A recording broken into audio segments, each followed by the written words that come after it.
warahmatullahi wabarakatuh.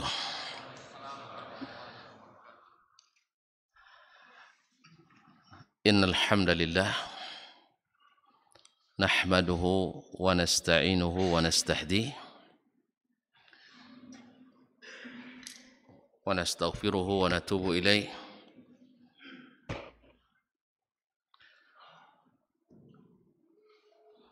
Wa na'udzu billahi min syururi anfusina wa sayyiati a'malina. Man yahdihillahu fala mudilla lahu wa man yudlil fala hadiya lahu. Ashhadu an la ilaha illallah wahdahu la syarika lah wa ashhadu anna Muhammadan abduhu wa rasuluh la nabiyya ba'dah.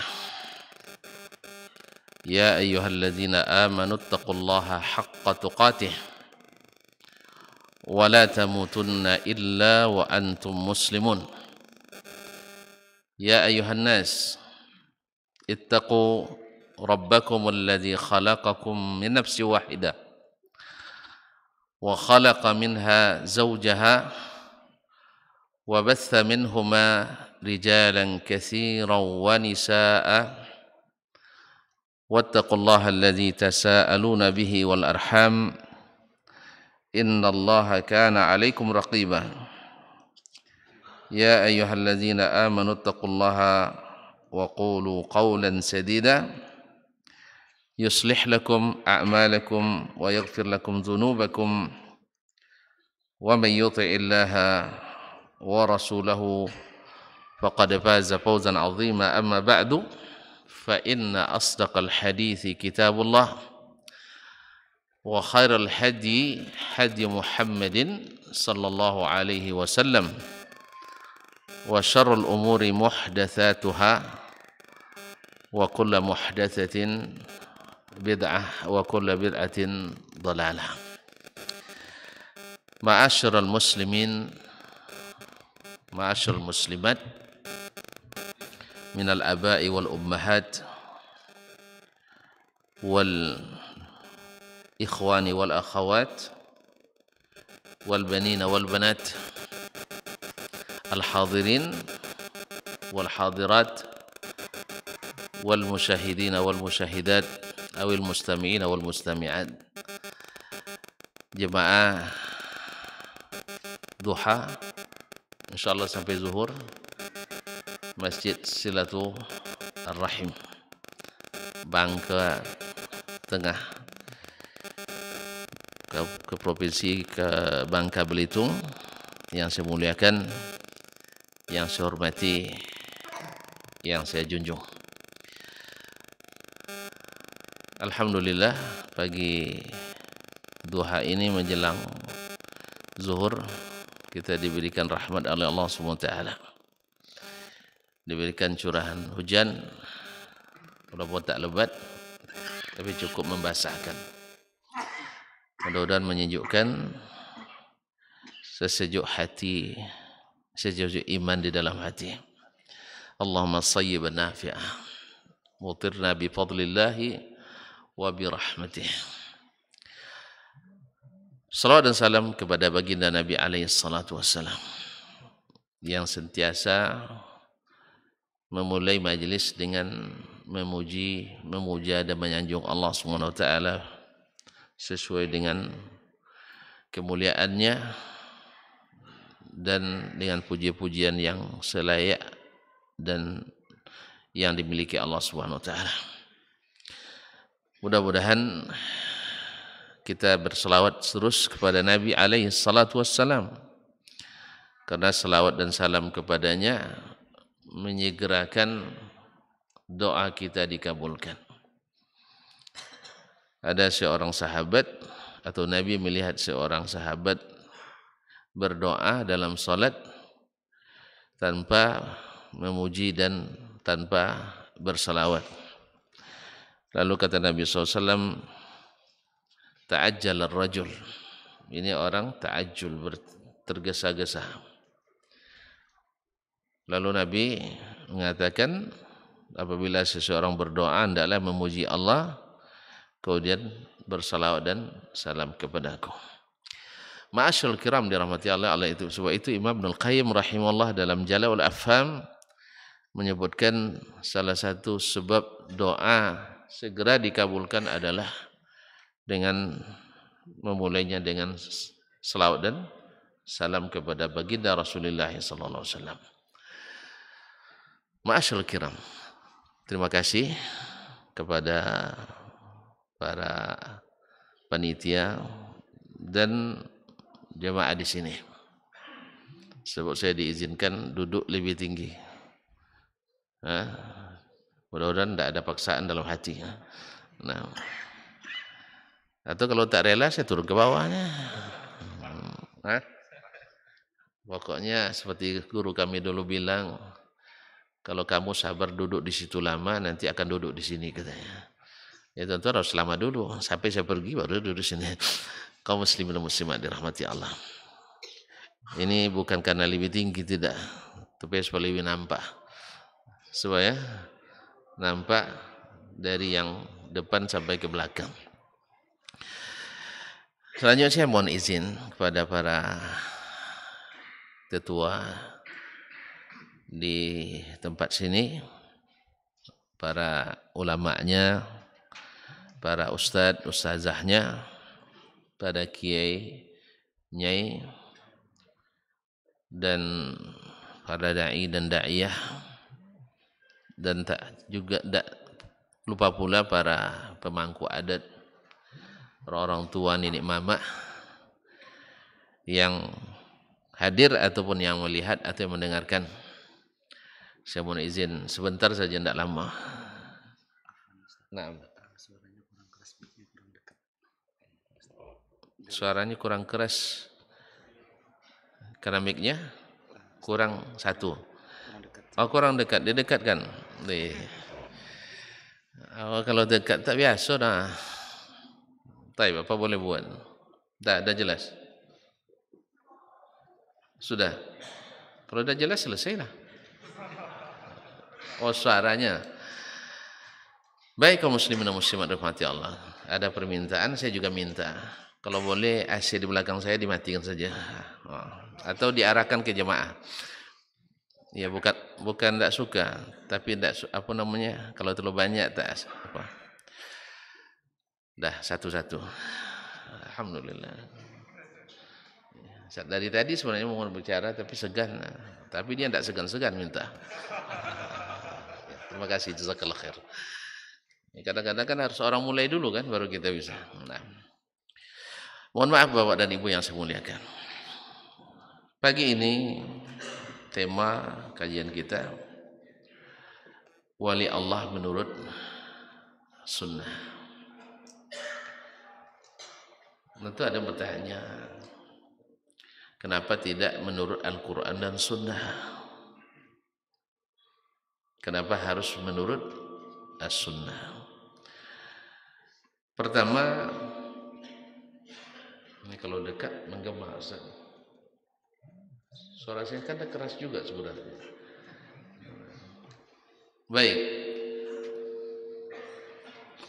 Ini kesempatan minum nampaknya. Izin ya. Ada yang mau minum?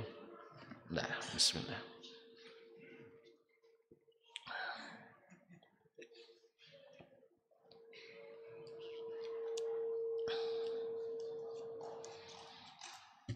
Baik, alhamdulillah.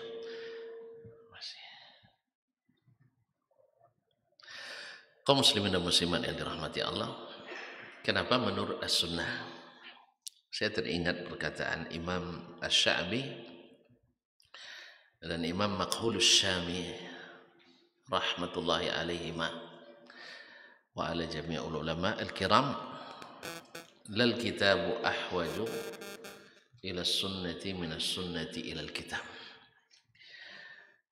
Sesungguhnya Al-Quran lebih membutuhkan as-sunnah daripada as-sunnah membutuhkan Al-Quran. Apa maknanya?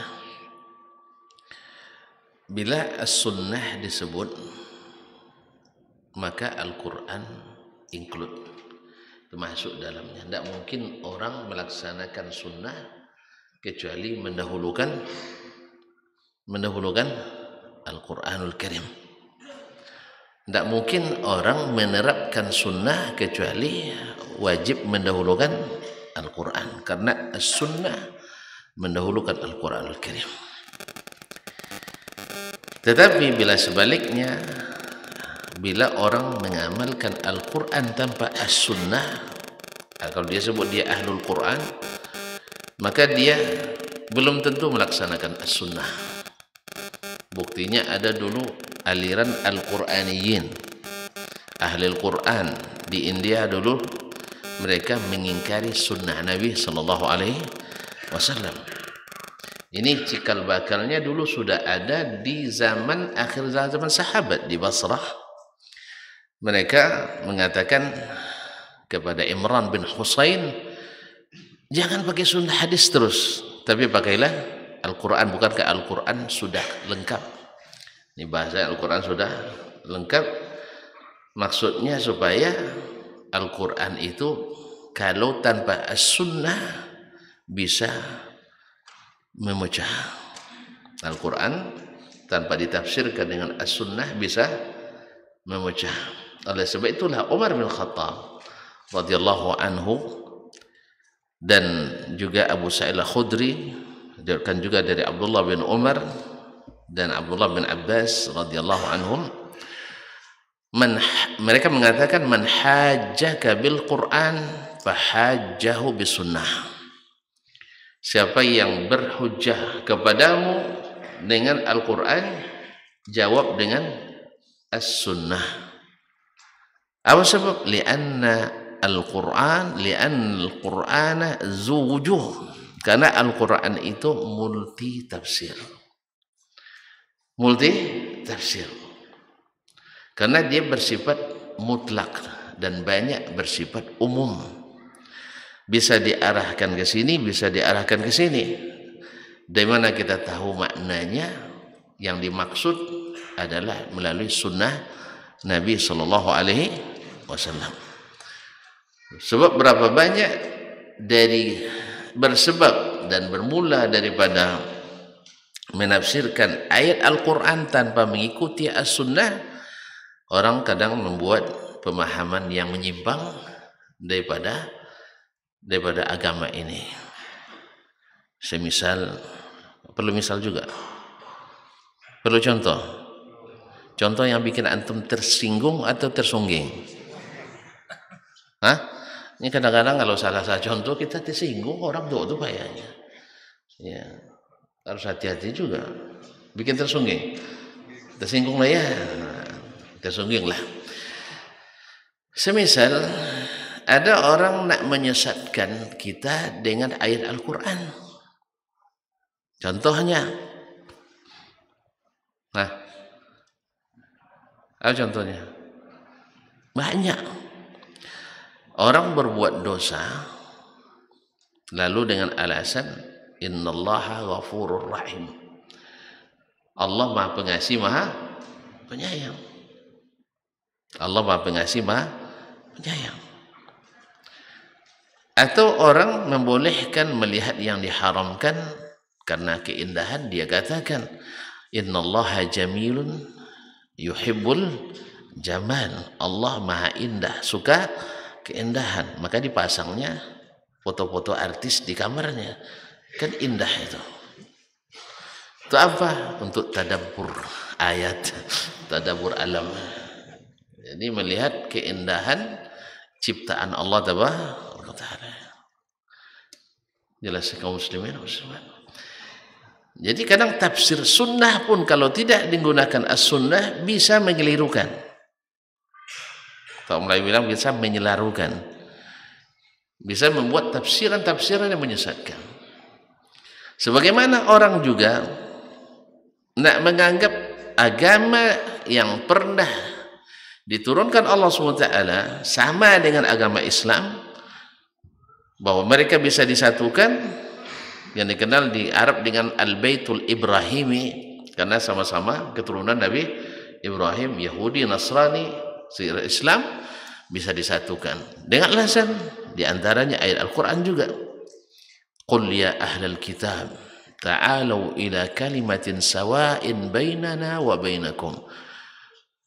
Titik. Padahal di situ masih koma. Bahkan titik koma. Titik koma itu setelah itu tafsirnya. Lalu berarti mereka titikkan di sini.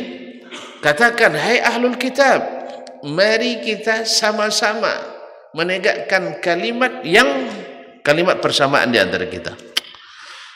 Apa persamaan kita? Sama-sama membawa kedamaian, sama-sama menyembah Tuhan yang sama, kan gitu ya, sama-sama toleransi dan seterusnya. Akhirnya apa? Nah kalau begitu kan Islam, Kristen, Yahudi sama, karena Allah sendiri menyuruh kita menegakkan kalimat yang sama. Oleh sebab itu sekali-sekali khutbah di gereja, ya, sekali-kali khutbah di gereja, sekali saja khutbah di masjid. Iya, ada seorang profesor doktor, masya Allah, dengan bangga mengatakan, saya lebih sering khutbah di gereja daripada di masjid.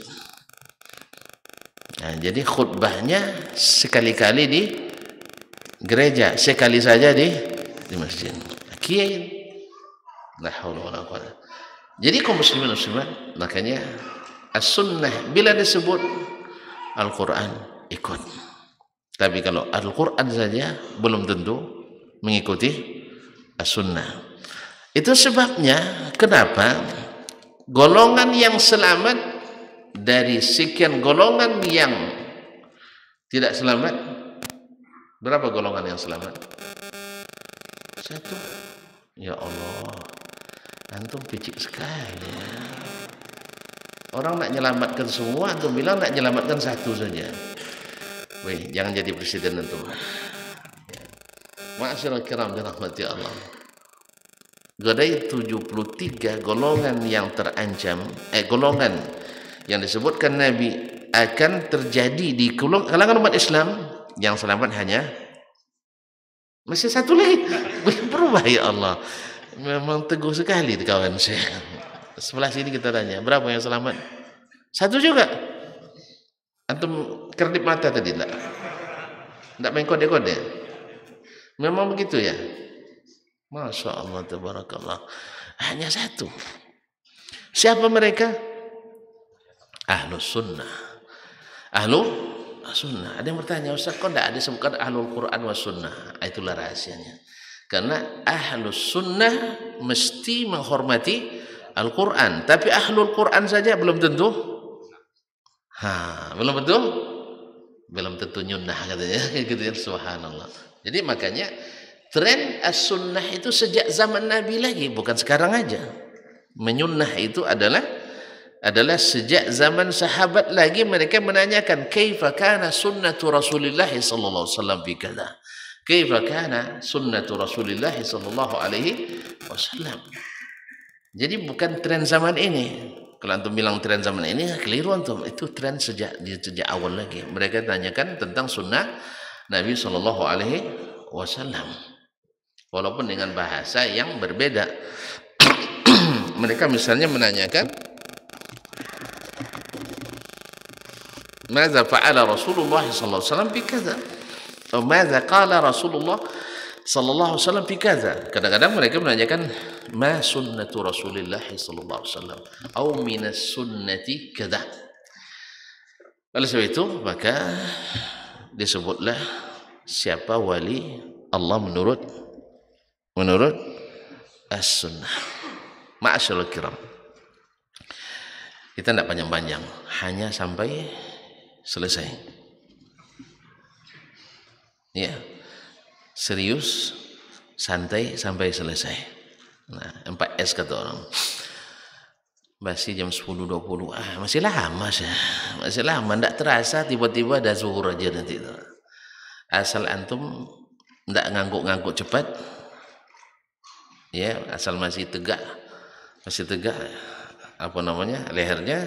Tapi kalau sudah tekulai ngangguk nanti ya saya paham lah. Jadi antum kasih isyarat aja. Nah, kasih isyarat, apalagi kalau sudah berdesis suaranya, berarti kan sudah ini. Tapi kalau begini tidak ada ngantuk saya nampak. Saya boleh ngantuk nampaknya. Kaum muslimin. Ma'asyiral kiram dirahmati Allah. Allah SWT berfirman dalam Al-Qur'anul Karim, ala inna awliya Allah la khawfun alaihim wala yahzanun. Ingat, sesungguhnya aulia Allah itu, aulia jamak daripada wali. Sesungguhnya para wali Allah itu la khaufun alaihim, tak perlu takut dan tidak perlu bersedih, tak perlu khawatir. Ya, kalau sampai di sini ayatnya, padahal masih titik koma kan, tapi kalau sudah disebut titik nanti bisa saja ditafsirkan orang wali Allah itu tidak perlu takut lagi masuk neraka, sebab dijamin masuk surga. Sehingga tidak sedikit orang yang diwalikan karena dijamin masuk surga, lalu dikeramatkan, lalu dijadikan sebagai tempat-tempat yang dibesarkan. Sehingga ada kalau katakan kalau wali itu diterima amalnya sehingga dia banyak karamahnya. Padahal masih ada sambungan ayat. Siapa wali itu? Yang kedua, kalau itu tadi saja, wali itu jadi eksklusif, dengan arti peluang untuk menjadi wali harus ada pendaftaran khusus. Jelas? Kalau nak jadi wali harus naik peringkat-peringkat khusus yang dibuat-buat orang. Kalau masih pemula belum, tapi harus jadi khawas. Setelah itu jadi khawasul khawas. Ada peringkat-peringkat tertentu. Padahal wali itu sederhana kalau kita mau istiqamah. Allah sendiri menafsirkan siapa? Ala inna awliya Allah la khawfun alaihim wa lahum yahzanun. Ingat, sesungguhnya wali Allah itu tak perlu takut, tak perlu khawatir. Siapa? Alladzina amanu. Orang-orang yang beriman. Wa kanu yattaqun, dan selalu bertakwa. Oleh sebab itu bisa saja Allah berikan kewalian itu kepada masyarakat yang tidak dikenali, orang yang tidak dikenal, padahal dia wali. Seperti kata Nabi sallallahu alaihi wasallam, kam min rajulin ash'atha aghbar la yu'bahu bihi yuraddu 'ala al-abwab iza aqsama 'ala Allahi la abarrahu. Berapa banyak orang, seorang laki-laki yang tampilannya kusut masai dan berdebu, kalau bertamu tidak diterima orang, tapi bila bersumpah kepada Allah, Allah kabulkan permintaannya. Bila dia bersumpah kepada Allah, Allah kabulkan permintaannya. Dia tidak dikenali. Subhanallah. Jadi seorang wali Allah itu bukanlah yang memproklamirkan diri sebagai wali. Ya. Bukanlah yang harus mempelajari kejadian-kejadian aneh, tidak. Tapi lebih banyak mereka adalah tidak suka dikenali. Tidak suka dikenali. Muhammad ibn Munkadir rahimahullah, seorang ulama besar di Madinah di masa tabi'in, dikenal dengan riwayat hadis dari Jabir bin Abdullah ibn Haram al-Ansari. Jabir adalah sahabat Nabi alaihissalatu wassalam. Beliau adalah orang yang di Madinah di masanya yang paling terkenal dengan ibadah dan zuhudnya, dan disebut doanya juga mustajab. Sampai-sampai Imam Malik rahimahullah mengatakan, Imam Malik tahu kan? Enggak tahu juga. Enggak ada Pak Malik di sini. Pak Malik enggak ada. Ada, kalau ada tunjuk tangan. Enggak ada. Alhamdulillah. Nampaknya enggak sampai Imam Malik ke sini. Mazhab di sini mazhab apa? Syafi'i ya? Oh, mazhab Imam Syafi'i. Alhamdulillah. Berarti Imam Syafi'i sampai sini. Iya. Nah, Imam Syafi'i itu murid Imam Malik. Jadi Imam Malik punya jasa pada orang Bangka yang bermazhab Syafi'i. Berarti itu harus doakan juga tuh. Ya sampai mazhab muridnya sampai ke sini. Mazhab Imam Asy-Syafi'i. Imam Malik rahimahullah, bila dia merasakan sedikit futur, itu ada futur, tahu ya apa maknanya? Kurang semangat ya dalam menuntut ilmu atau menyebar ilmu atau beribadah, dia sengaja berkunjung ke Muhammad ibn Munkadir. Sebab melihat beliau bersemangat pun menularkan semangat kepada kita. Kita kan juga kaum muslimin muslimat. Saya kalau terus saja saya di Pekanbaru tidak nengok orang Bangka, mungkin agak futur juga kan. Nah, makanya terima kasih saya kepada panitia di sini. Akhirnya semangat lagi untuk segera pulang. Soalnya sudah banyak menanti masalah. Bukan, masih semangat untuk berdakwah lagi terus. Insya Allah nanti undang lagi, tak masalah. Ini menambah semangat. Karena melihat saudara semangat, kita semangat. Imam Malik melihat Muhammad bin Munkadir, timbul semangatnya kembali. Ma'asyurul kiram rahmatullah. Ini bang tafsirnya, orang yang bila kita lihat mengingatkan kita kepada Allah Tabaraka wa Ta'ala. Inilah Muhammad bin Munkadir. Suatu hari dia terjadi musim panas berkepanjangan di Madinah. Oleh itu khalifah waktu itu memerintahkan untuk salat al-istisqa. Ini kalau kita disuruh berdoa istisqa, kadang ngiri-ngiri sedap juga. Ya, kalau turun hujan, oke lah. Tapi kalau tidak turun hujan, disalahkan tukang doa, ya enggak? Siapa doa? Ustaz Dasman. Iyalah, mana makbul doa kan? Iya kan? Jadi antum pernah salat istisqa lah. Jadi imam coba sekali. Kalau tidak sempat ada hujan, orang lain rasanya ya. Tidak doa.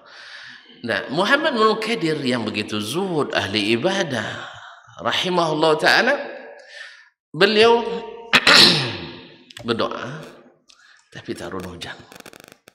Tak turun hujan. Akhirnya beliau sendiri, jangan-jangan gara-gara saya kurang ikhlas dalam berdoa tadi. Karena di depan orang ramai. Di depan orang ramai. Walaupun tidak semestinya, tidak mesti dia yang salah. Sebab di zaman Nabi Musa, di hadis Sahih Bukhari disebutkan, Musa diperintahkan Allah untuk salat istisqa, berkumpul 70.000 orang di dalamnya. Nabi yang berdoa, Nabi Ulul Azmi, di atas wali lagi. Tetapi beliau tidak dikabulkan doanya, tidak turun hujan. Padahal sudah Nabi yang dapat wahyu, kalimullah Musa alaihissalam. Ternyata di dalamnya ada orang yang bermaksiat. Tetapi Muhammad bin Munkadir tidak serta-merta menuduh jemaah. Kalau kita mungkin ustaz menuduh jemaah, dah. Akhirnya dia, jangan-jangan saya yang kurang ikhlas, atau ada dosa saya yang menghalangi doa tidak terkabul. Maka malam-malam hari dia sendiri menyelinap di tengah, ketika orang sedang tidur malam, dia pergi ke Masjid Nabawi, ingin berdoa di Ar-Raudhah Asy-Syarifah, doa sendiri di depan, tidak ada orang yang melihat lagi. Kalau ada orang yang beribadah di tempat yang tak terlihat oleh orang, masih ada riyanya? Masih ada riyanya? Ya Syekh, orang beribadah sembunyi-sembunyi, masih ada riyanya? Riya tidak tahu, bukan nama orang, jangan salah paham. Lawan ikhlas. Orang sengaja menyembunyikan ibadahnya, mungkin ria lagi? Hah? Geraknya pertanyaannya tidak paham nampaknya. Mungkin Ustaz, sebab sudah disiapkan media untuk konferensi pers. Oh iyalah, itu setelahnya. Dia sengaja menyembunyikan amalnya di tengah malam supaya tak terlihat oleh orang lain. Mungkin ria? Tidak, pasti ikhlas. Dia berdoa. Ternyata sesampai di masjid, kan dulu Masjid Nabawi tidak macam sekarang. Sekarang lebih terang pula daripada di luar lagi kan. Dulu gelap, tak ada lampu. Dia terdengar sayup-sayup orang berdoa. Orang berdoa. Lalu dia dengar apa doanya? Allahumma inni aqsamtu alaika illa saqaitahum. Allahumma inni aqsamtu alaika illa saqaitahum. Allahumma inni aqsamtu alaika illa saqaitahum.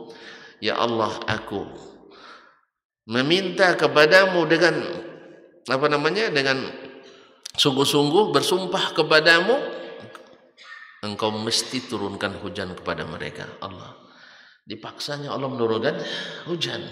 Gitu bahasanya. Saya bersumpah saya tak akan beranjak di sini sampai engkau turunkan hujan kepada mereka. Lalu Muhammad Ibn Qadir, subhanallah, ternyata sudah didahului oleh orang lain. Marah dia. Hah? Awak kena dahului berdoa, marah juga. Kamu kenapa pandai-pandai sendiri? Kau muslimin muslimat dirahmati Allah enggak? Muhammad Ibn Qadir, setelah belum selesai orang itu berdoa, hujan mulai turun. Lalu dia pergi, merasa ada yang datang, kan terasa olehnya. Muhammad Ibn Qadir datang, dia pun segera cabut, pergi orang tadi. Nah, Muhammad Ibn Qadir ingin mengetahui siapa orang ini, karena ini doanya nampak langsung oleh dia, doanya diijabah oleh Allah. Seperti dalam hadis tadi, seorang yang tak dikenal kalau bertamu tak diterima, ya kan? Kalau alhamdulillah bertamu diterima kan? Masih diterima kan? Nah, diterima. Tapi belum tentu doa dikabul. Tapi ini orang tak diterima kalau tak terkenal. Tapi bila bersumpah kepada Allah, la abarrahu, Allah akan ijabah permintaan sumpahnya tadi. Belum selesai dia sudah turun hujan. Merasa ada yang datang, dia pun lari. Pergi, tidak mau diketahui orang.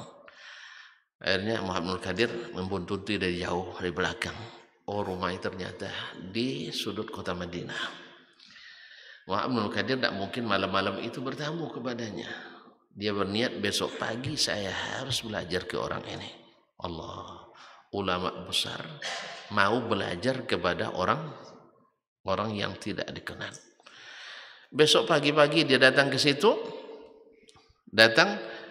Lalu dia kedor pintu, assalamualaikum. Ternyata dia dengar ada orang yang terseduh-sedan di dalam rumah, menangis. Kenapa dia menangis? Sang tuan tadi yang berdoa malam tadi, karena merasa sudah terdeteksi dan diketahui namanya atau tempatnya, akhirnya dia pindah dan pergi ke alamat yang tidak disebutkan. Allah. Akhirnya orang rumah itu marah sama Imam Muhammad Ibn Qadir. Gara-gara kamu, tuan kami pergi melarikan diri dari rumah ini.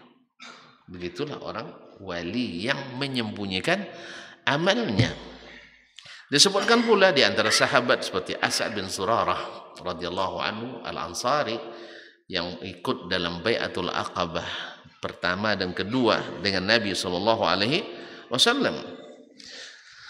Dalam satu peperangan, orang minta kepadanya, ya As'ad, udu Allah, tolong berdoa kepada Allah supaya la yuriyannallaha aktafahum, supaya kami hanya melihat pundak-pundak musuh-musuh itu. Apa artinya? Kalau terlihat pundaknya saja?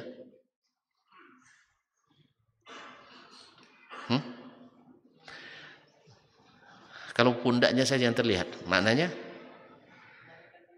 melarikan diri. Antum mantap. Nah, silakan Syekh. Fadhal Syekh. Fadal. Mau rial? Nah.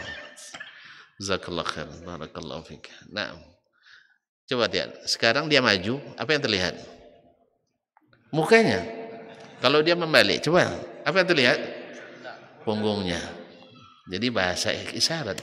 Kalau yang terlihat hanya pundak musuh, berarti musuh cepat melarikan diri. Kalau musuh lari, ya kita menang. Lalu dia berdoa, Allahumma arina aktafahum. Subhanallah, menang. Musuh tak lama melarikan diri. Melihat doanya mustajab, atau biasa pula pasukan besok minta lagi, doa lagi. Subhanallah kaum muslimin dan muslimat. Ternyata kita punya syekh yang bila doanya mustajab, kita tidak perlu perang lama-lama, menang. Kan itu yang diinginkan kan? Ya tidak salah mereka. Akhirnya mereka datang lagi ke As'ad bin Zurarah radhiyallahu taala anhu. Ya As'ad, tolong doa lagi supaya kita diberikan kemenangan, supaya yang terlihat adalah pundak-pundak musuh. Kali ini As'ad sudah merasa ini orang sudah mulai meninggikan saya, mengkultuskan saya. Apa dia doa? Baik, saya berdoa. Allahumma arina aktafahum wa alhiqna bis salihina bin nabi wa ashabi. Ya Allah, perlihatkan kepada kami punggung-punggung mereka dan tolong gabungkan saya dengan nabi dan para sahabat yang telah mendahului. Apa maknanya? Beri pasukan ini kemenangan dan saya ikut syahid dalam peperangan ini. Subhanallah, Allah kabulkan. Kaum muslimin menang, tapi dia mati syahid. Tidak ingin dikenal terlalu lama. 2 kali saja. Kalau kita Masya Allah sempat tergabul sekali, panggil seluruh media yang ada. Apalagi sekarang di zaman medsos ini, alhamdulillah. Pas datang ke masjid silaturahim 2 hari tidak hujan, langsung hujan. Iya kan? Langsung hujan. Akhirnya wali Allah menurut Allah musta'an. Kaum muslimin dan muslimat dirahmati Allah. Itulah mereka. Dalam satu peperangan lagi, di situ ada seorang ulama terkenal juga, Muhammad ibn Wasi', ahli ibadah. Allahu Akbar. Kaum muslimin, Muhammad ibn Wasi' adalah salah satu juga periwayat hadis dan ulama. Ketika pasukan berbaris, pasukan sudah keluar dari kemah, berbaris di lapangan di bawah pimpinan panglimanya, tidak terlihat Muhammad ibn Wasi', karena dia terlihat kalau tidak hadir kan, nampak. Aina Muhammad ibn Wasi'? Di mana Muhammad ibn Wasi'? Lalu dijawab oleh orang yang melihatnya, innahul an fil khaymah yushiru atau yadu Allah. Dia sedang berada di kemah, sedang berdoa kepada Allah Subhanahu wa taala. Berdoanya sendiri. Berdoanya ketika orang sudah pergi.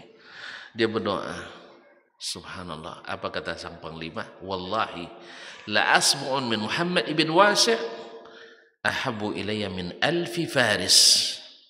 Demi Allah, sesungguhnya telunjuk Muhammad ibn Wasi', dia berdoa menunjuk ke langit kepada Allah Subhanahu wa taala yang maha tinggi, lebih saya andalkan daripada 1000 pasukan berkuda.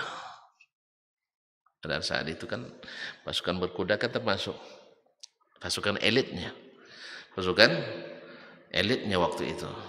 Subhanallah. Mereka tahu bahwa kekuatan doa seorang yang saleh itu sangat besar untuk suatu kemenangan. Tapi mereka yang saleh-saleh itu sentiasa bukan memamerkan, tapi justru ingin tidak diketahui oleh orang lain. Nah, kembali ke kaji kita, kaum muslimin dan muslimat. Siapa wali Allah itu? Allazina amanu wa kanu yattaqun. Orang yang beriman dan senantiasa bertakwa. Apa definisi beriman dan bertakwa itu, kaum muslimin? Sebab kalimat ini diulang-ulang orang. Bahkan disebutkan di pasal-pasal awal undang-undang. Ya kan? Misalnya pendidikan, sistem pendidikan nasional menjadikan anak didik yang beriman dan bertakwa. Tapi implementasinya belum tentu beriman dan bertakwa. Ma'asyal kiram, bagaimana iman dan bertakwa itu? Allah menafsirkan sendiri di dalam hadis qudsi yang diriwayatkan oleh Nabi sallallahu alaihi wasallam. Apa kata Allah Subhanahu wa taala? Diriwayatkan oleh Nabi kita alaihi salatu wassalam, "Man adzali waliyan faqad adzantuhu bil harb." Man adzali waliyan faqad adzantuhu bil harb. Siapa yang menyakiti seorang wali di antara wali-waliku, maka aku umumkan perang dengannya. Allahu Akbar. Ada yang berani perang lawan Allah? Siapa yang perang lawan Allah takkan menang. Sebagaimana Allah katakan, siapa yang tidak mau meninggalkan riba, Allah perangi, ya kan? Berperang dengan Allah dan Rasulnya. Maka selama riba menjadi pondasi ekonomi, ekonomi kita takkan pernah tidak akan pernah maju. Betul? Makanya utang bertambah utang, bunga berbunga utang, bunganya busuk. Bayangkan. Jadi kaum muslimin dan muslimat dirahmati Allah, maka bersegeralah meninggalkan perang dengan Allah Subhanahu wa taala. Bersegeralah meninggalkan perang dengan Allah. Jangan sakiti para wali-wali Allah. Jangan sakiti para wali Allah. Siapa mereka? Allah katakan, "Ma taqarraba ilayya 'abdi bi syai'in ahabba ilayya mimma aftaradtuhu 'alaihi." Tidaklah seorang hambaku mendekatkan diri kepadaku dengan sesuatu amalan yang lebih aku cintai daripada yang aku wajibkan kepadanya. Oh, ternyata orang beriman itu adalah meyakini perintah Allah dan Rasulnya sallallahu alaihi wasallam dan mengikutinya. Kalau perintahnya kerjakan, kerjakan. Kalau perintahnya tinggalkan, tinggalkan. Oh, ini rupanya wali itu. Wali itu adalah yang mengerjakan perintah Allah dengan penuh iman. Karena ada orang mengerjakan perintah karena terpaksa, riya. Ini lebih bahaya. Yang lebih bahaya daripadanya adalah terpaksa Islam seperti kaum munafiqin. Ya, karena dia tinggal di tengah-tengah kaum muslimin sehingga bernama Pak Muslimin. Padahal hatinya adalah bersama kaum kafirin. Tidak boleh bilang kafir ya. Karena dia bilang tidak boleh bilang kafir, Ustaz. Allah sendiri yang larang katanya. Di mana suratnya? Surat Al-Kafirun. Ada yang bilang tidak boleh berdakwah kafir. Apa bunyinya? Lakum dinukum waliyadin katanya. Allah saja boleh memilih agama saja, yang mana aja. Lakum dinukum waliyadin. Lalu kita tanya, di surat apa itu Pak? Di surat Al-Kafirun. Allah bilang mereka orang kafir. Dia bilang tidak boleh menyebut orang kafir. Itulah. Karena tidak berilmu tetapi ikut hawa nafsu. Kaum muslimin, jadi orang yang wali itu adalah yang mengerjakan perintah dengan penuh iman. Oleh sebab itu kalau puasa, apa kata Allah, kata Nabi SAW? Kalau kita puasa, man sama Ramadhana imanan, karena beriman, bukan karena ikut-ikutan, bukan karena ikut-ikutan. Karena tradisi orang sini puasa, puasa pula. Karena tradisi orang Jumatan, Jumatan pula. Ini belum. Harus imanan, dengan penuh keimanan, sehingga kita mencintainya, sehingga kita mengharapkan kedatangannya, dan sedih dengan kepergiannya. Kemudian wahtisaban, dan berharap pahala. Jadi bukan berharap amprah. Jelas? Itu tidak mau amprah. Antum ya kerja di mana? Tidak pernah dikaji ya? Sudah jadi bos barangkali. Kaum muslimin dan muslimat dirahmati Allah. Bukan karena berharap selain pahala, walaupun diberikan pahala dan selain pahala. Kan bedanya di situ aja. Orang yang berharap pahala lalu diberikan selain pahala, itu tidak masalah. Tapi kalau yang berharap selain pahala berarti karena selain Allah tabaraka wa ta'ala, maka Allah tak berikan. Mungkin yang kita dapatkan adalah yang kita niatkan. Kaum muslimin, kaum muslimat yang dirahmati Allah Subhanahu wa taala.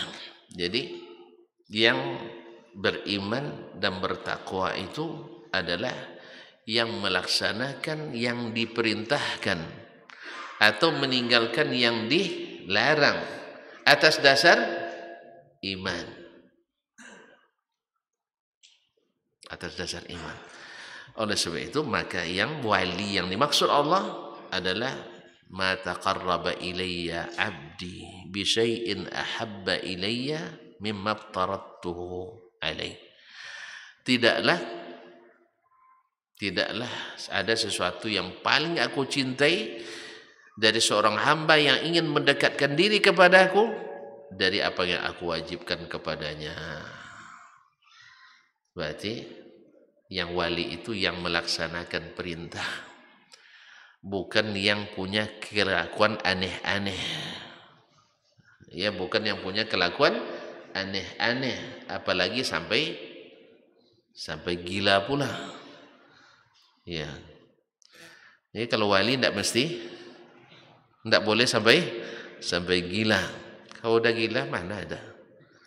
Jadi kaum muslimin muslimat, wali kita adalah yang sadar, yang senantiasa mengikuti tunjuk ajar, yaitu yang dia kerjakan yang diperintahkan dan ditinggalkan apa yang dilarang Allah Subhanahu wa taala. Nah, mereka juga punya skala prioritas, bahwa yang wajib mesti disegerakan daripada yang sunat, karena Allah lebih mencintai yang wajib daripada yang sunat. Ada sebagian orang karena mengejar martabat kewalian sibuk dengan berzikir tapi tidak mau hadir sholat berjamaah. Ada macam tidak pernah nengok antum banyak. Nah, dulu saya masih masa di Jakarta, tinggal di sebuah tempat masjid dengan tempat tinggal kami satu dinding. Ada sekelompok orang, masya Allah, sampai tidak tidur malam baca salawat. Pasti kan ada tujuannya supaya jadi orang hebat. Mungkin bisa bertemu Nabi langsung, ya, bertemu Nabi langsung itu. Cuman subhanallah, kapan datangnya ke masjid, selesai orang berjamaah mereka datang. Ada pula ustadz yang bawa, tentu ada ustadznya. Setelah itu menjelang subuh, setengah jam menjelang subuh mereka bubar.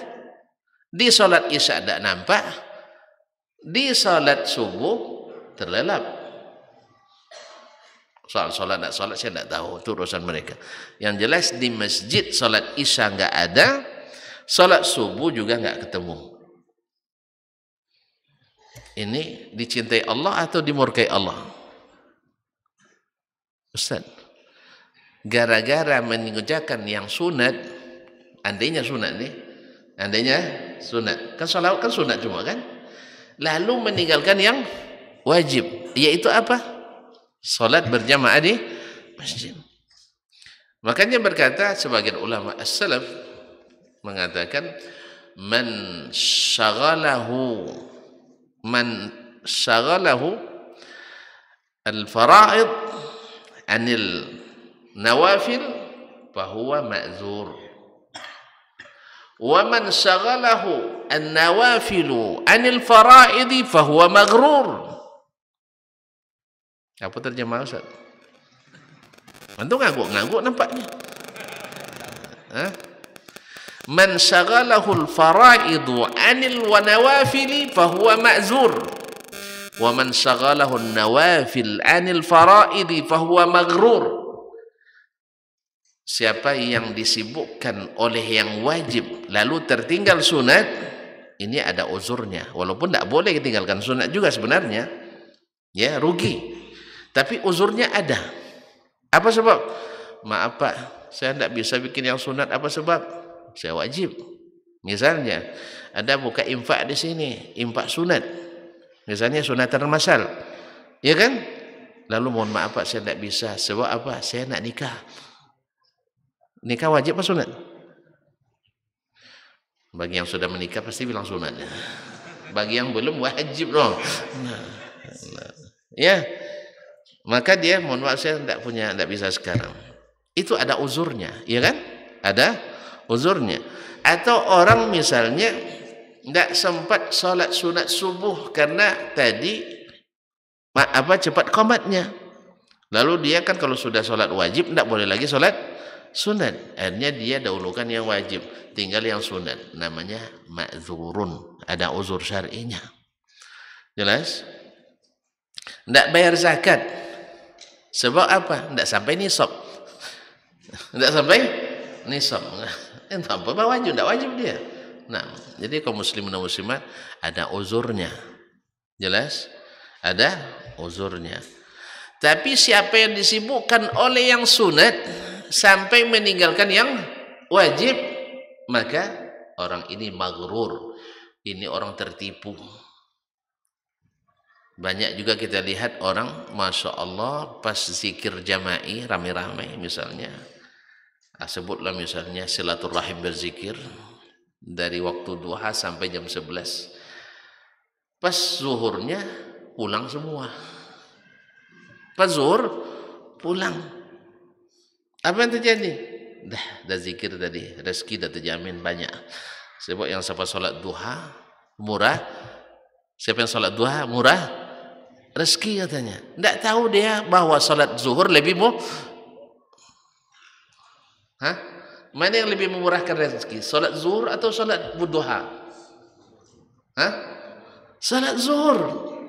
Karena Allah lebih suka antum solat zuhur, ya, walaupun tinggal duha, tapi tidak nyuruh meninggalkan duha, jangan salah paham.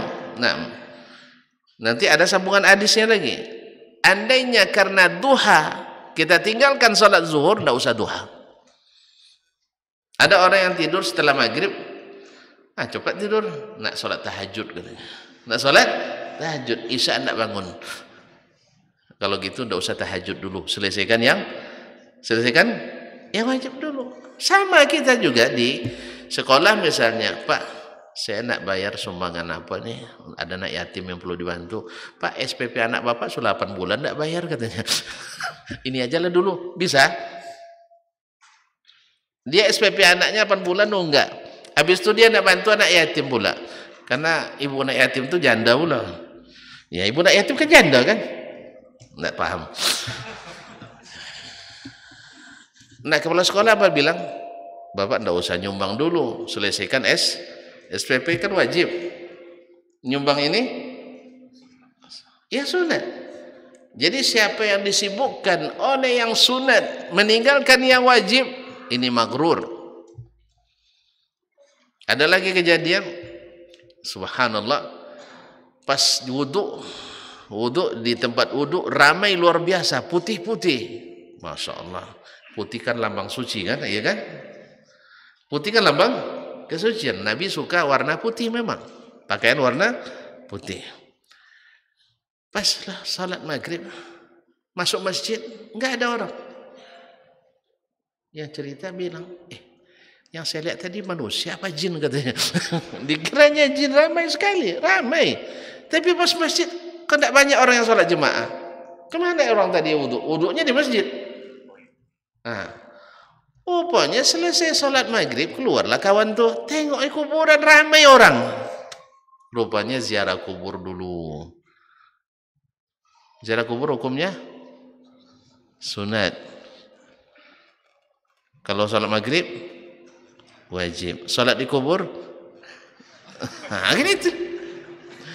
Kaum muslimin dan muslimat, antum disuruh sholat di masjid oleh siapa?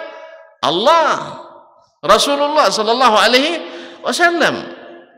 Tapi mereka ternyata sibuk mengejar ziarah kubur karena ada kuburan sunan. Titik-titik. Nah, ada sunan di situ. Akhirnya mereka rupanya lebih khawatir meninggalkan ziarah ke kuburan keramat daripada salat maghrib berjamaah, walaupun wudhunya di masjid. Coba bayangkan. Ini orang seperti ini apa namanya tadi katanya? Tertipu, maghrur. Ya, mengejar yang kecil meninggalkan yang besar. Jelas ya? Dia nampak rusa 5 ekor, nampak marmut seekor. Kejar marmut. Tahu marmut? Enggak ya, kancil. Enggak jago tahu. Kelinci. Nah, kelinci dah tahu kelinci dah. Mana yang lebih besar, rusa pada kelinci? Hah? Terus antum kejar rusa apa kejar kelinci? Rusa. Rusa. Enggak tahu rusa ya. Mana yang besar, rusa apa kelinci? Masih tengok kan lah rusa sama kelinci. Mana yang lebih besar? Rusa. Mana yang lebih enak? Rusa. Tapi gara-gara rusa, gara kelinci yang satu, antum kejar kelinci ini cantik mana mantan, cantik bentuknya. Rusa kan bercabang-cabang tanduknya kan tidak cantik nampaknya. Akhirnya dikejarnya kelinci. Akhirnya rusa dia tinggalkan. Jadi mengejar amalan-amalan yang kadang-kadang belum tentu disyariatkan, meninggalkan yang jelas-jelas disyariatkan. Yang seperti ini namanya maghrur. Mungkin jadi wali yang seperti ini. Mungkin, tapi bukan waliur rahman, tapi wali. Antum yang bilang, tidak saya. Makanya Imam Syekhul Islam Ibnu Taimiyah rahimahullah menulis kitab dengan judul Al-Furqan baina auliya'ir rahman wa auliya'is syaitan. Pembeda antara waliur rahman, wali Allah yang Maha Pengasih, dan walinya syaitan. Adapun waliur rahman, ini yang kita sebutkan sifatnya tadi. Sibuk melaksanakan yang wajib, kemudian ditambah dengan yang sunat. Bukan sibuk karena yang sunat, meninggalkan yang wajib. Kan banyak karena mengejar amalan-amalan yang diada-adakan, bukan yang Allah wajibkan dan syariatkan, meninggalkan yang disyariatkan bahkan diwajibkan. Seperti yang katakan tadi, orang berwuduk ramai-ramai rupanya bukan untuk sholat tapi untuk salawat. Ustaz, padahal waktu sholat maghrib katanya pendek. Untuk sholat maghrib katanya pendek. Jadi kaum muslimin dan muslimat dirahmati Allah, ini maghrur. Tadi katakan duha rajin berjamaahnya. Kenapa? Ramai, tandanya rajin. Tapi pas zuhur hilang. Kadang-kadang menjelang zuhur tinggal 1/4 jam lagi pada pulang. Andainya zuhur lebih banyak, duha sedikit, kita gembira. Tapi duha lebih banyak, zuhur kosong, kita wajib sedih. Apa sebab? Ini orang-orang maghrurun, seperti kata ulama tabi'in tadi, maghrur, tertipu. Jelas ya? Ibarat tahu menjualan bengalih, tahu? Jualan pedagang, tahu kan? Kalau di Masjid Silaturahim untungnya omsetnya per hari 2.500.000. Tempatnya lapang, ya kan? Lalu diantum di tempat yang lain misalnya omsetnya 250.000, tempatnya sempit. Lalu disuruh pindah, Anda lebih enak di sini, kata. Antum tertipu atau tidak? Tertipu. Di sana 2.500.000 laku, sekarang di sini 250. Apa sebab? Di sini bagaimana ya? Di sini teduh tempatnya, di sana panas misalnya.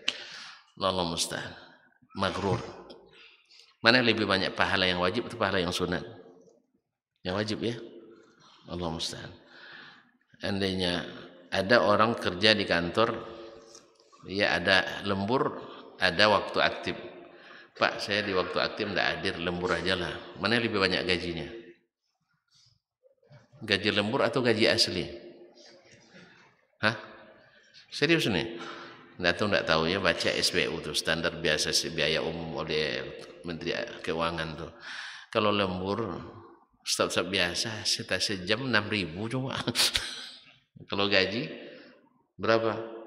Kalau gaji 3 juta bahkan 100.000 sehari. Gara-gara ngejar 6.000 antum tinggalkan 100.000. Gimana ini orang? Hah? Magrur, tertipu. Pas nanti laporan, kan ada setiap tahun laporan pegawai kan, antum tidak pernah masuk. Nah, naik gaji? Enggak. Mungkin pangkat juga turunkan, tidak pernah masuk setahun. Yang seperti ini mungkin jadi wali? Hah? Mungkin dipromosikan jadi wali? Yang wajib ditinggalkan, yang sunat dikejar? Mungkin? Enggak. Sebab yang pertama ditanya itu yang wajib. Nah, bukan pula berarti yang wajib saja enggak. Sebab yang wajib bila dilaksanakan dengan baik dan benar, maka akan datang wa ma taqarraba ilayya abdi. Wa la yazalu abdi yataqarrabu ilayya bin nawafil hatta uhibbah. Seorang hambaku sentiasa melakukan amalan-amalan sunat sampai aku mencintainya. Kenapa dicintai Allah? Balasannya cinta Allah. Sebab orang yang menggabungkan antara yang wajib dengan yang sunat, menambah yang sunat ke yang wajib, itu tidak mungkin dilakukan kecuali cintanya berlebih. Cintanya lebih. Antara yang datang lebih awal dengan yang datang terakhir, mana yang lebih mencintai? Orang yang datang sholat sebelum azan dengan yang datang sholat setelah qomat, mana yang lebih mencintai sholat?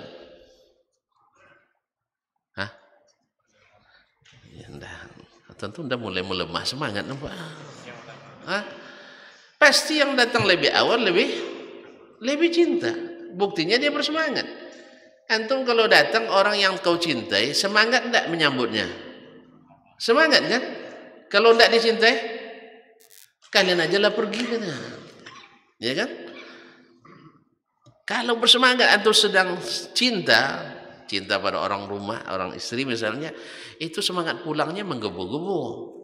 Apalagi pas dia telepon sama anak, mana ibumu? Sholat pak, katanya. Alhamdulillah dia sholat sekarang. Soalnya 2 pekan dia tidak pulang kan? Tidak paham. Ini banyak di bawah umur di sini nampaknya. Bukan syukur sholatnya bang. Tidak paham, alhamdulillah. Ini telepon, anaknya ngangkat. Mama di mana nak?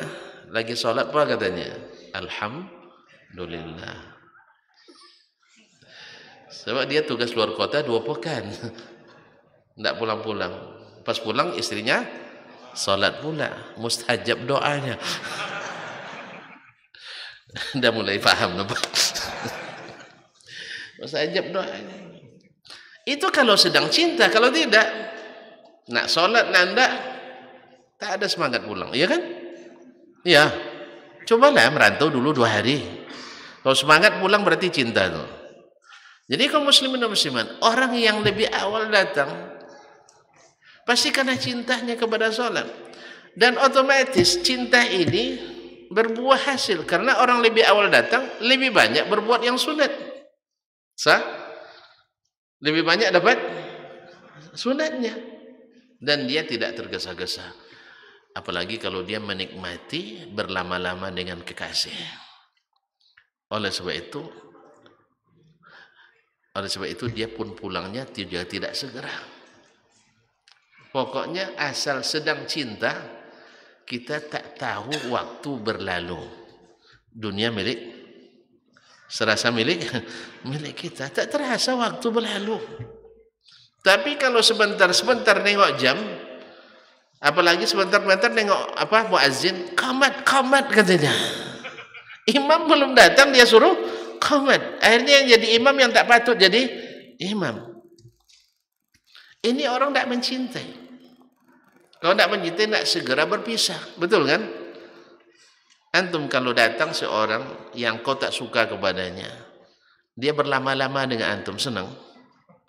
Enggak kan? Ada aja kesibukan, iya kan? Sebentar nelpon, sebentar nengok WA aja gitu. Enggak juga ngerti-ngerti orang ini kapan perginya. Nah, tapi kalau orang dicintai enggak, kita senang lama dengannya. Makanya selesai sholat, dia pun lama menunggu, zikir dulu, lepas itu sholat sunat dulu. Bahkan walaupun tidak ada sholat sunat setelahnya seperti subuh dan asar misalnya, dia akan menunggu pula sampai terbit matahari. Nah, yang seperti ini al jaza'u min jinsil amal itu berlaku. Seperti kau bersikap seperti itu, kau dapat pahalanya, balasannya. Ketika kau mencintai Allah dengan melaksanakan perintahnya, maka Allah mengatakan hatta uhibbah. Setiap hamba yang senantiasa melakukan yang sunat-sunat untuk mendekatkan diri kepada aku, sampai aku mencintainya. Wa idza ahbabtuhu, bila aku mencintainya, ini natijahnya kaum muslimin, datanglah karamah. Karamah itu bukan salat Jumat di Masjid Haram tiap kanda. Ya, ini baca dulu. Mana tuh salat Jumatnya di Masjidil Haram? Pergi jam 11, balik jam 1. Dulu pula dia makan siang daripada awak lagi. Rupanya di Makkah orang belum sholat Jumat. Rasanya sekarang kita jam berapa? Jam 11. Ya, di Makkah sekarang jam berapa? Jam 7 pagi. Ini hari apa? Hah? Enggak tahu hari apa hari ini. Sabtu. Dah lupa hari nampaknya sih. Hari ini hari Sabtu. Mereka Sabtu pagi, kita Sabtu siang. Jadi kalau Jumatnya jam 12 nanti, di sana baru jam 8. Kita selesai jam 1, di sana baru jam 9. Di sana baru sarapan pagi. Karena orang Arab sarapannya lambat. Makan siangnya lambat. Jelas? Makan malam pun lambat. Ya, kalau sempat diundang sama orang Arab walimah, harus makan dulu dari rumah. Ya, saya coba sekali dulu awal pertama diundang. Awal karena undangan orang Arab, kabarnya satu nampan itu 5 orang setengah kambing kan? Ya betul. Cuman turunnya kapan itu? Sehingga lepas asar tidak makan apa-apa, lepas isya juga tidak, berharap makan besar lepas isya itu. Apa gila, dengan seorang kawan juga masih orang asing juga, dia juga pertama juga ikut walimah orang Arab. Sampai sana, mana makan nih katanya. Tidak ada makanan, ada teh saja. Teh pun kecil lah pakai gelasnya, gelas Arab kecil-kecil kan. Nah, tengok korma yang ada, makan korma. Tidak juga kok, korma satu karton habis, tidak juga kenyang kan. Karena bukan makanan pokok kita. Akhirnya terpaksa lah, udah mulai naik asam lambung. Mulai pikir, tidak ada makan ini. Nak pergi keluar, tempatnya jauh, terpisah dari bukan di jalan umum, di tengah macam di villa memang. Akhirnya nyesal saya. Besok-besoknya kalau diundang, makan dulu kenyang-kenyang, karena nanti keluarnya baru jam 11:30 malam. Coba bayangkan dari jam berapa tadi makan siang, ya kan? Siang dari jam 1 tadi sampai 11 berapa jam. Ya, kalau teori orang kesehatan dah 2 kali makan gitu itu. Karena 5 jam sudah kering kosong lagi lambung kita. Nah, ini puasa 11. Kalau puasa jelas lah, ini tidak puasa. Allah musta'an. Kaum muslimin dan muslimat dirahmati Allah. Jadi sampai Allah berikan mukjizat. Mukjizat ini seperti yang kita sebutkan nanti, insya Allah kalau masih ada waktu, bukan untuk dipamerkan, bukan untuk ditunjuk-tunjukkan, dan tidak bisa diwariskan. Kalau bapaknya kiai keramat misalnya, anaknya tidak langsung jadi gus keramat, tidak mungkin, tidak mesti. Oleh itu kaum muslimin nanti kita sebutkan seperti As'ad bin Zurarah kemarin yang tadi, beliau ketika dilihat doanya mustajab, dia minta segera disembunyikan. Kaum muslimin dan muslimat dirahmati Allah. Apa yang Allah berikan karamah bagi wali yang menunaikan yang wajib, mendahulukan yang wajib, kemudian mengerjakan yang sunat. Inilah iman dan takwa itu. Sebab at-taqwa melaksanakan perintah, meninggalkan larangan. Iman itu apa? Dengan penuh keyakinan bahwa ini perintah Allah dan kita akan bertemu dengannya. Apa yang kita ambil nanti yaitu hasil amal ini. Nah, bila ini dilakukan, diikuti dengan sunat-sunat sebagai tanda cinta, Allah balas dengan cinta pula. Hatta uhibbah, sampai aku mencintainya.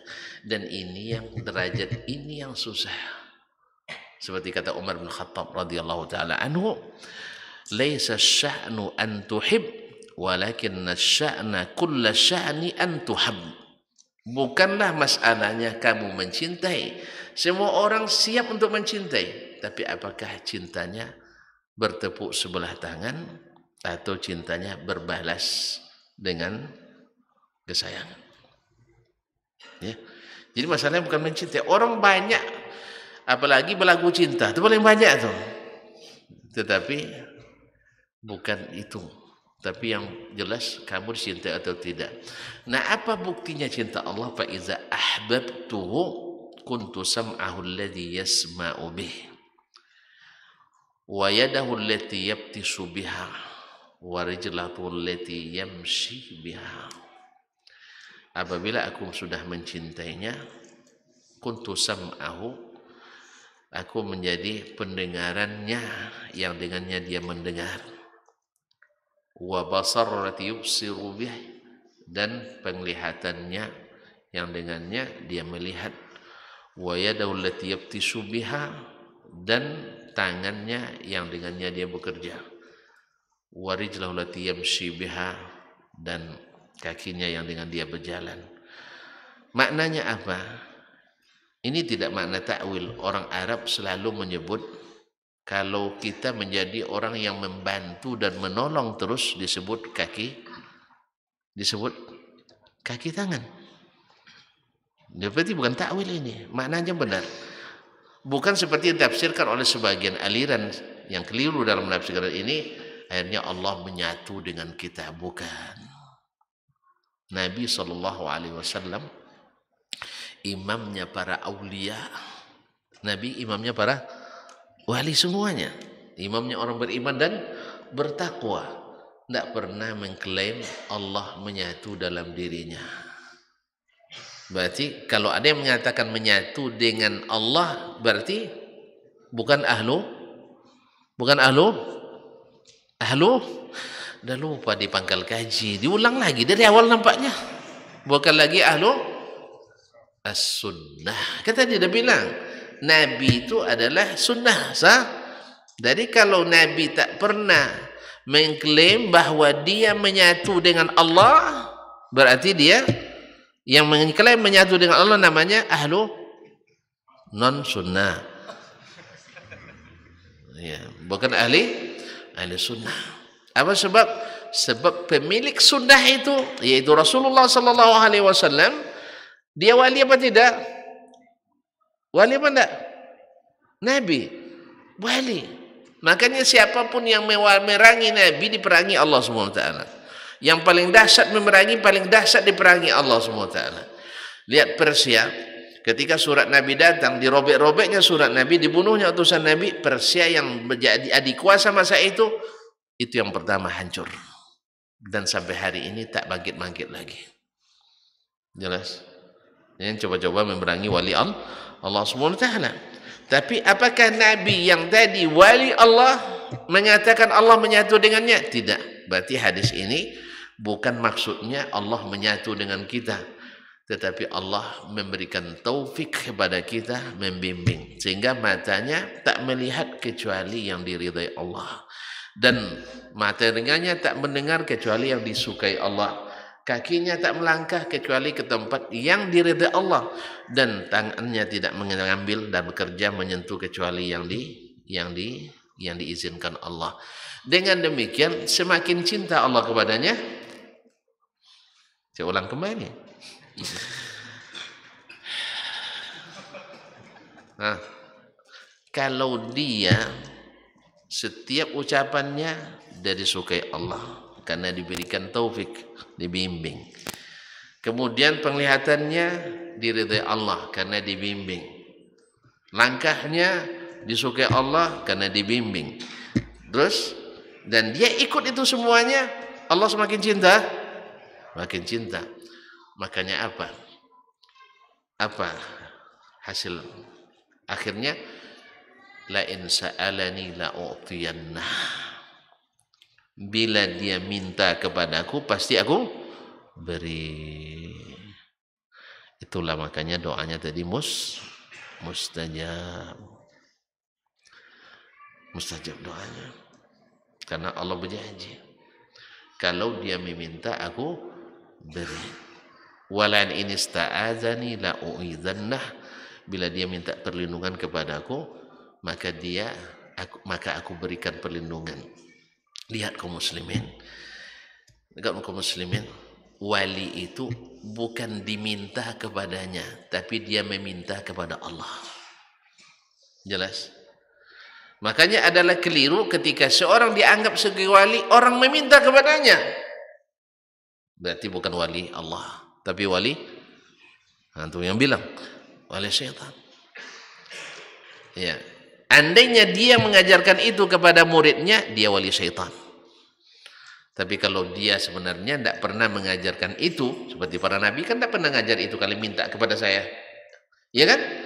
Tapi mereka setelahnya pengikut-pengikut yang meminta kepada mereka, maka yang meminta ini mengikuti jalan syaitan. Jadi lihat, wali yang dikatakan Allah itu tetap memintanya kepada Allah, bukan dia yang punya kuasa sendiri.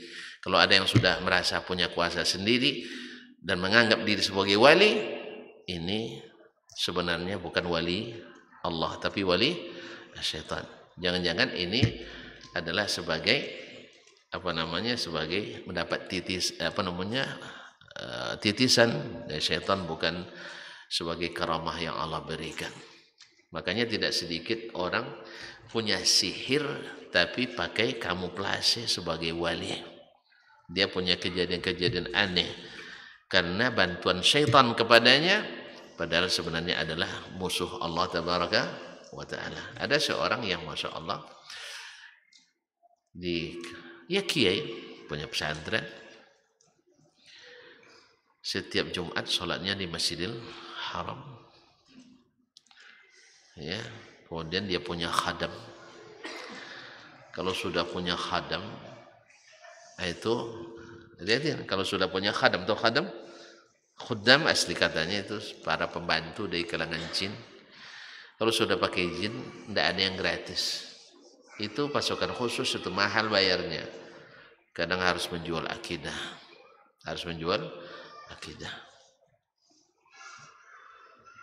Itu dengan sujud kepadanya.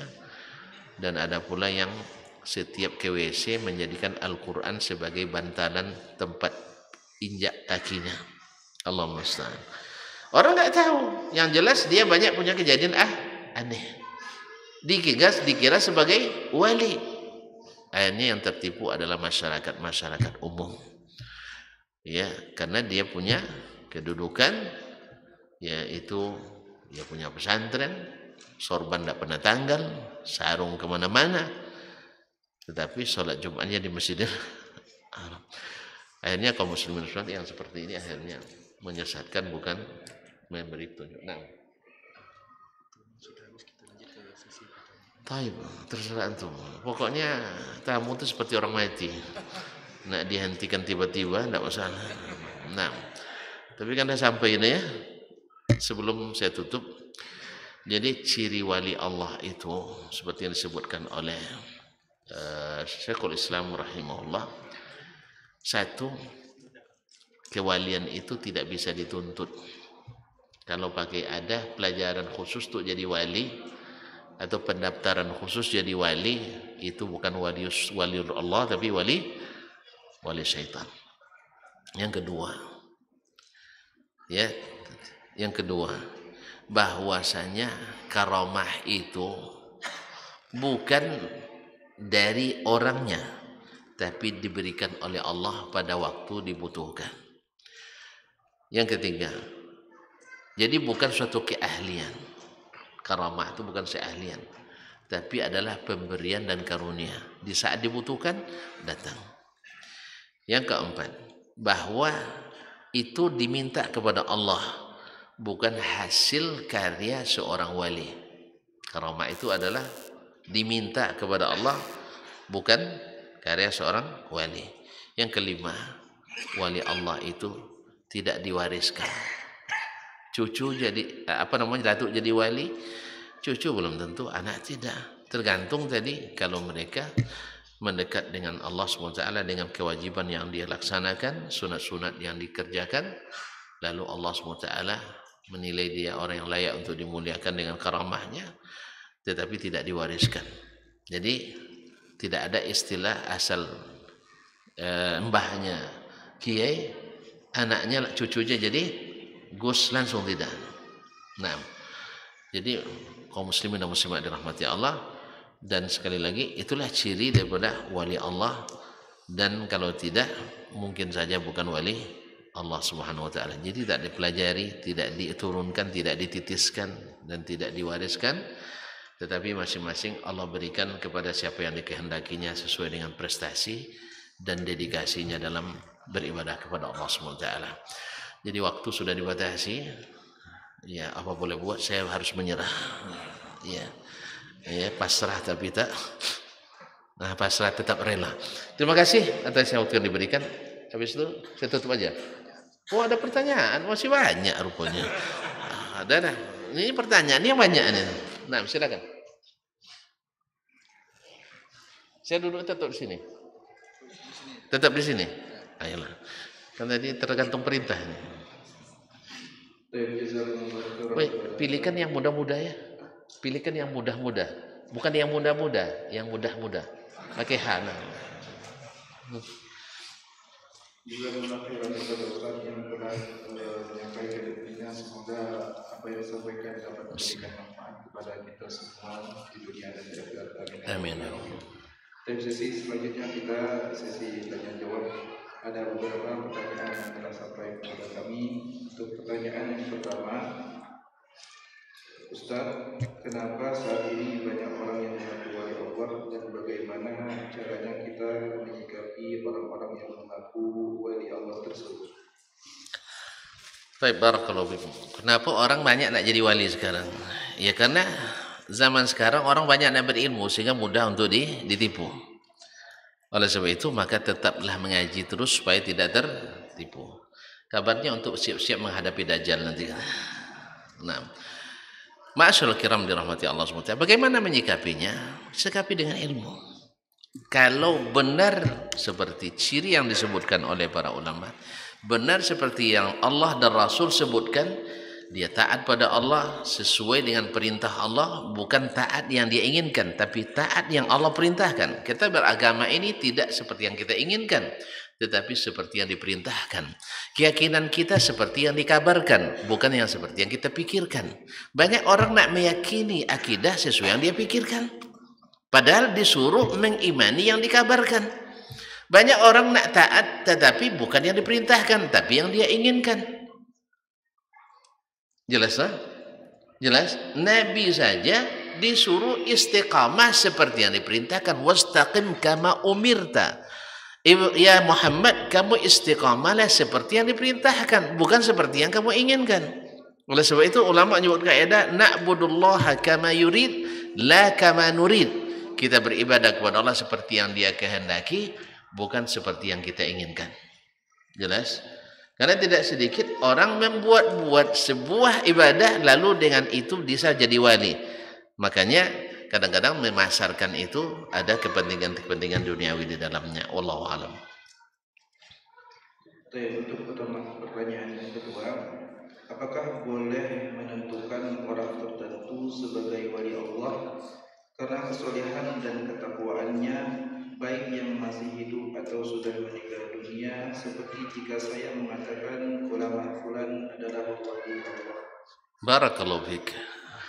Kalau timbangannya benar, ya kita katakan dia wali. Timbangannya benar.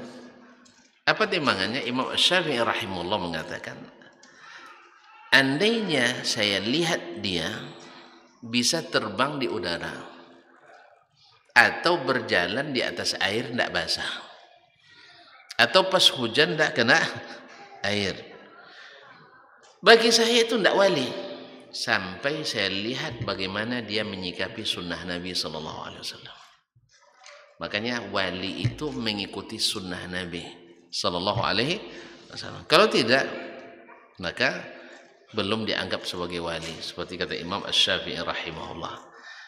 Nah, sunnah di sini kaum muslimin yang menentukannya bukan kita orang-orang yang tidak berilmu, para ulama, sebab ada yang dipahami secara tekstual istidlal nassan, ada yang istinbat yang sah secara hukum syar'i. Oleh sebab itu, karena kan kita tidak memahami semua hukum yang terkandung dalam sebuah nas, maka yang menghukum bukan semua orang, tapi adalah ulama yang Allah berikan otoritas ilmu yang cukup untuk memberikan penilaian. Masa antum tidak pandai bahasa Arab tiba-tiba mengatakan Ustaz Dasman paling pandai bahasa Arab se-Indonesia? Ya, yang nilai siapa? Yang tidak pandai bahasa Arab. Jelas? Oleh sebab itu menilai seorang itu wali atau tidak wali, antum harus lulus dulu jadi wali dulu. Apa itu? Dengan perintah yang wajib dikerjakan, diikuti yang sunat, bukan mengerjakan yang tidak disuruh, meninggalkan yang disuruh. Kan orang kita ini mantap juga, seperti kata yang Gus Dur ini, lain yang diperintahkan, lain yang dikerjakan. Allah musta'an. Kemudian ada pertanyaan dari Akhwat. Assalamualaikum Ustaz, semoga Allah juga menjaga Ustaz dan keluarganya. Amin. Ustaz, saya baru hijrah dan kenal manhaj salaf dan berusaha memperbaiki diri, namun suami saya sampai sekarang masih sulit untuk diajak sholat karena latar belakang keluarga suami jauh dari nilai agama. Saya bahkan sudah sampai ancam cerai jika tidak mau sholat. Saya khawatir dengan dua anak saya yang melihat ayahnya tidak sholat. Jadi bagaimana hukum pernikahan kami jika suami tidak pernah sholat? Mohon nasihatnya. Innalillahi wa inna ilaihi raji'un. Pertama saya doakan juga semoga ukhti yang bertanya Allah jaga dengan perlindungannya dan juga berikan hidayah kepada keluarganya. Memang sebelum kita mengaji banyak yang tidak kita ketahui, khususnya dalam masalah pernikahan ini. Ya, kita dulu menikah dalam kondisi ya karena sudah dianggap mapan, umur dah cukup, piti dah ada, duit dah ada, kan itu aja. Bahkan tidak sedikit menikah ngucap syahadatin aja tidak tepat. Nah, ini coba tanya tuan-tuan kawan-kawan yang di KUA, banyak anak kita yang tidak pandai bersyahadat saja. Kalau sudah bersyahadat tidak pandai, pastikan dia tidak pandai sholat. Karena dengan pandai sholat, syahadat akan lancar. Ini baca syahadat aja lama dia pelatihan P4-nya, apa istilahnya? Yang mau nikah sudah lama tidak nikahnya. Yang akan yang baru menikah ada pelatihan dulu, apa namanya? Di KUA tuh. Tidak tahu juga tuan-tuan. Lah, tidak ada nikah ya Allah. Tidak ada pernikahan di sini nampaknya lagi. Kaum muslimin muslimat. Jadi banyak yang tidak bisa bersyahadat. Coba bayangkan. Makanya akhirnya dulu saya kan merasa heran kok banyak KUA itu penyuluh itu sebelum melaksanakan akad membimbing dulu baik wali maupun calon suami untuk bersyahadat. Iya, asyhadu an la ilaha illallah diikuti ya. Kan itu astaghfirullahalazim allazi la ilaha illallahul hayyul qayyum wa atubu ilaih. Secara fikih ini kan tidak ada nih. Tidak ada aturan-aturan ini secara fikih. Masa orang Islam disuruh lagi bersyahadat, suruh istighfar. Akhirnya saya pikir-pikir ada betulnya juga, khususnya di negeri ini. Sebab banyak di antara wali itu yang tidak salat. Kan wali ada yang tidak salat. Di kita ni wali kan yang tidak salat, dianggap keramat karena tidak salat. Apa sebab? Dia sudah dapat perintah dari Allah tidak perlu salat. Tidak, banyak orang tidak salat di kita, baik wali nikahnya maupun yang akan menikah. Maka Pak wali hakim Pak penyuluh ni, Pak KUA ustaznya, dia mau lepas, jangan sampai menikahkan orang yang tidak Islam. Maka disuruh lagi bersyahadat. Allahu a'lam, mungkin itu cara pandang beliau-beliau itu. Akhirnya saya pun mengatakan kalau gitu ya jelas banyak yang fasik, sehingga kalau dia bertobat waktu itu hilang kefasikannya. Ya, kalau seandainya dia dihukum tidak sholat selama ini, dihukum tidak Islam, dengan syahadat kembali dia Islam. Allahu a'lam. Jadi secara tidak langsung Pak KUA nampaknya juga menghukum yang tidak sholat. Hah? Iya kan? Siapa yang paling terakhir menikah? Coba tunjuk tangan, tidak ada. Ya pasti ada disuruh asyhadu an la ilaha illallah wa asyhadu anna muhammadar rasulullah. Oleh sebab itu tidak sholat kaum muslimin dan muslimat ini bahaya besar. Maka kita sama-sama kita doakan mudah-mudahan suami saudari kita ibu yang bertanya ini Allah condongkan hatinya untuk mengaji. Ya, untuk mengaji. Sebab terancam pula sama istri tadi itu. Ya. Kaum muslimin dan muslimat memang bahaya seorang suami yang tidak sholat. Padahal dia harus memegang kendali bahtera rumah tangga. Kalau dia tidak pandai mengendalikan, tidak tahu di mana di mana batu karang, alamat kapal akan tenggelam. Dan sholat adalah sebesar-besar penyelamat. Nah di sini dia kena, takut kapalnya akan tenggelam. Oleh sebab itu maka kita sama-sama doakan mudah-mudahan bapak ini, suami saudari kita ini segera bertobat kepada Allah Subhanahu wa taala. Karena meninggalkan salat itu kaum muslimin dan muslimat. Pertama ada yang yang menolak kewajiban salat. Artinya dia bilang tidak wajib salat. Ini tidak ragu, seluruh ulama mengatakan keluar dari Islam. Kalau tidak mengakui kewajiban salat, karena salat itu rukun. Kalau rukunnya dihilangkan berarti runtuh bangunannya, tidak ada Islamnya lagi. Cuman ada yang dia mengakui kewajiban salat itu, dia mengimaninya wajib salat, cuma dia tinggalkan karena lalai, karena malas, karena macam-macam. Masa awak umur masih 20-an kok sholat kan itu kan, tunggu umur 40 dulu, pas umur 40 tidak sampai, akhirnya tidak sholat. Nah di sini ulama berbeza pendapat. Imam Malik, Imam Ahmad dan jamahir ahli hadis dan Zahiriyah tetap menghukum mereka keluar dari Islam.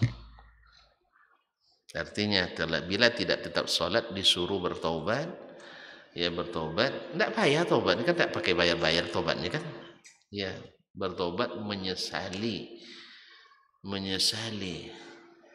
apa yang sudah dilakukan, meninggalkan salat, kemudian berazam untuk tidak kembali lagi dan mulai sholat sejak saat ini, insya Allah Allah ampuni. Karena taubat itu menghancurkan, menghapuskan seluruh yang terjadi sebelum bertobat itu.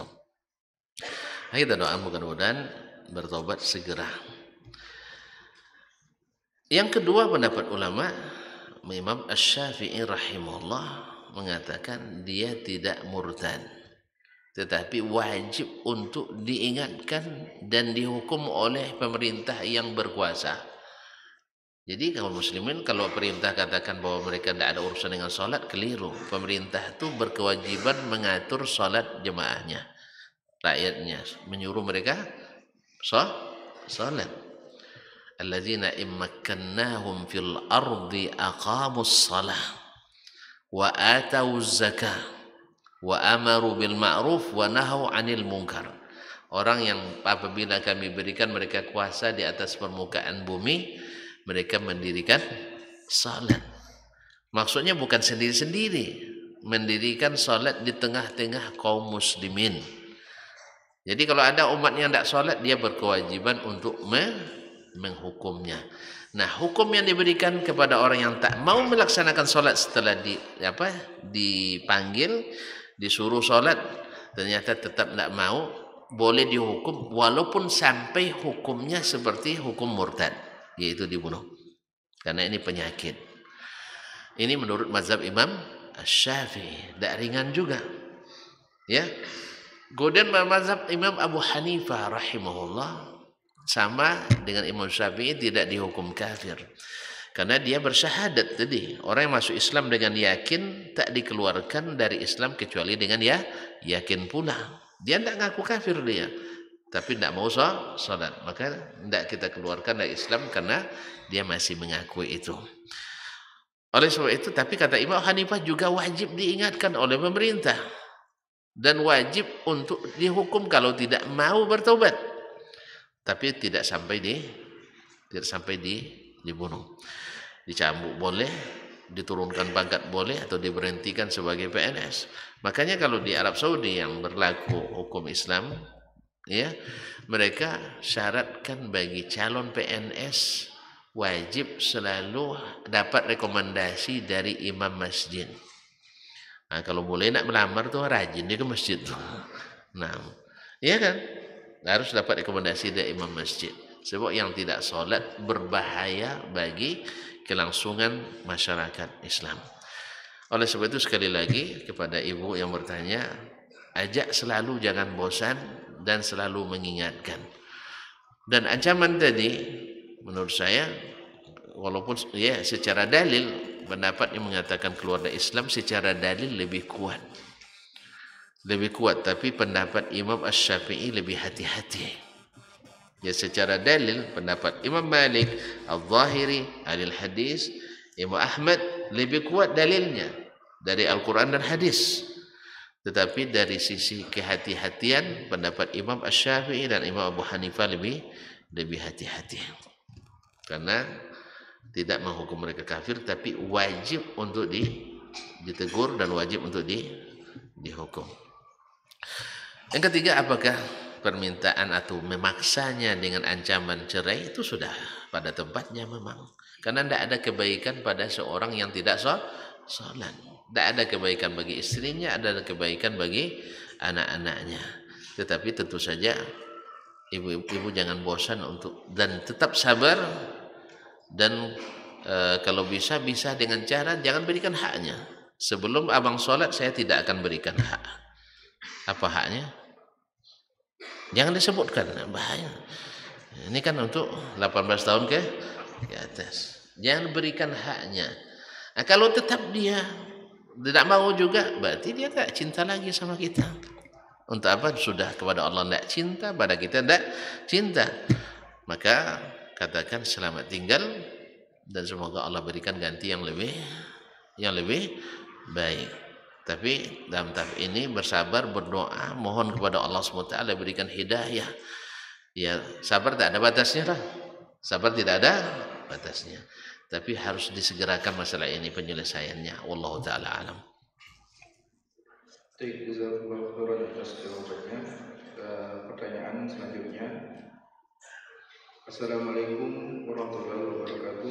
Waalaikumsalam warahmatullahi Apakah wabarakatuh. kita menyumbang melalui jasa bank termasuk riba? Menyumbang dalam bentuk apa misalnya? Tidak ada jalan kecuali jalan-jalan itu dan kita tidak melakukan transaksi riba, insya Allah tidak riba. Tapi kalau ada transaksi riba di dalamnya, ya seperti jadi akad satu dalam dua akad misalnya, tidak boleh.